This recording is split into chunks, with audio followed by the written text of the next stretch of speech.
आणि याच सर्व्हिस काउंटरला तुम्ही बघाल तर इथे आम्ही विकर बास्केट दिलेल्या आहेत.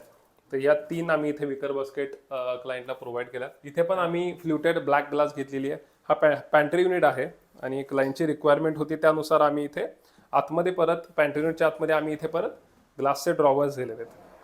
तर तुमची जे जे काही आपलं ग्रोसरीचं सामान असतं ते तुम्ही याच्यामध्ये ठेवू शकता. तर अशा पद्धतीने 3 ड्रॉवर आहेत हे आणि वरती आम्ही ग्लासचे शेल्फ दिलेले आहेत. लाईट हा यूज करायचा असेल लाईट लावून तर हे असं या पद्धतीने यूज करता येईल. तर या पद्धतीने हे किचन आम्ही ॲक्च्युली डिझाईन केलेलं आहे.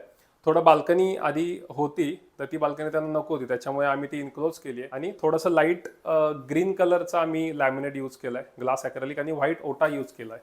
व्हाईट ओटा यूज केल्यामुळे जास्त किचन मोठं दिसतंय. तर तुम्हाला पण जर का तुमचं किचन असंच फ्रेश दाखवायचं असेल तर तुम्ही जास्तीत जास्त लाईट कलरचे लॅमिनेट असेल, ग्लास ॲक्रेलिक असेल किंवा ओट्याचा कलर असेल तो यूज करा आणि तुमचं किचन जास्तीत जास्त मोठं दिसेल त्याच्यामुळे.